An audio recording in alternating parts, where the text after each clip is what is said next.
semuanya dijelaskan, ada penjelasannya dengan serius. Termasuk syahadat. Hanya di dalam urusan bersyahadat itu memang karena itu sebagai kunci untuk masuk Islam itu dengan bersyahadat. Bagi orang yang aslinya tidak kenal Islam, kemudian ingin masuk Islam, masa kuncinya dengan syahadat. Dan syahadat itu adalah bentuk ikrar, bersaksi bahwasanya tidak ada Tuhan selain Allah, sekaligus menafikan Tuhan mereka. Adapun para ulama membahas tentang syahadat juga panjang lebar. Jadi tentang syahadat itu sendiri adalah bagi orang yang kafir asli atau orang murtad, kalau ingin kembali kepada Islam harus bersyahadat. Syahadat itu agar kita bisa dilihat oleh orang lain kalau kita telah masuk Islam. Syahadat itu adalah agar dilihat oleh orang lain agar masuk Islam. Sudah dianggap masuk Islam.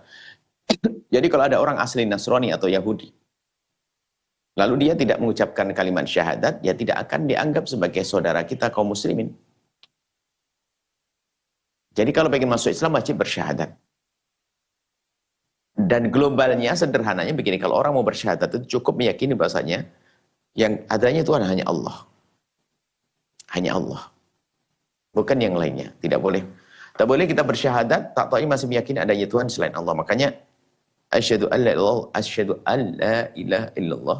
Aku bersaksi dan meyakini tidak ada Tuhan selain Allah. Asyhadu anna sayyidina Muhammadan abdu wa rasul, dan aku bersaksi bahwa Nabi Muhammad adalah hamba Allah dan utusan Allah. Nah, kalau orang mau masuk Islam cukup dikatakan, jadi kau tidak percaya dengan Tuhanmu yang kau yakini dulu kan? Ya tidak percaya. Sudah cukup. Baru setelah itu masuk dalam dunia syahadat, asyhadu an la, berikrar.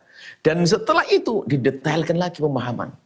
Dan selama ini belajar ilmu akidah yang panjang lebar itu tentang mengenal Allah itu apa? Itu adalah makna penjelasan tentang syahadat.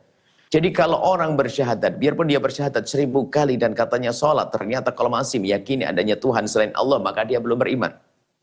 Bayangkan, murtad. Jadi, meyakini bahasanya Allah adalah Tuhannya. Allah yang menciptanya. Jadi begitu. Jadi pembahasannya sudah panjang lebar. Sehingga sampai nanti dikatakan, bagaimana kalau ada orang ternyata berbuat baik, ternyata dia belum mengucapkan kalimat syahadat. Ya. Kalau dia belum memberikan kalimat syahadat, dia tidak bisa dianggap sebagai golongan kaum muslimin.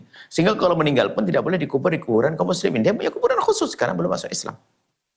Dia tidak boleh saling menikah. Tidak boleh menikah dengan muslim atau muslimah. Seperti itu. Tidak boleh menikah. Kenapa? Dan ini perlu diberitahukan kepada orang di khalayak bahwasanya seorang ini belum beriman. Dan kalau mereka belum beriman, tidak boleh menikahi putri-putrimu. Nah, kalau selagi dia belum beriman, begini hukumnya. Begini. Ini rambu-rambu. Jadi syahadat ini segera diucapkan untuk bisa mengetahui bahwasanya orang itu adalah memang sudah masuk Islam. Baru nanti pendalamannya ya lebih detail. Karena yang terpenting adalah pembahasan akidah. Lah Anda mengenal sifat 20 Allah tambah dan seterusnya itu kan demi mengukuhkan mana asyhadu an la ilaha illallah, aku bersaksi tidak ada Tuhan selain Allah. Baik, ini saja insyaallah. Jadi syahadat itu penting sebagai pintu, dan setelah orang mengucapkan kalimat syahadat adalah dimantapkan dengan ilmu-ilmu lebih dalam lagi. Maka bersyahadat tidak akan ada gunanya bagi orang yang masih meyakini adanya Tuhan selain Allah. Harus yang diyakini hanya Allah, telah Tuhan yang maha tunggal, tidak ada Tuhan selain Allah, baru kalimat syahadat itu berlaku. Seperti itu. Wallahu a'lam bishawab. Setelah Anda menyaksikan video ini, jangan lupa berselawat kepada baginda Nabi Muhammad sallallahu alaihi wa alihi wa sahbihi wasallam.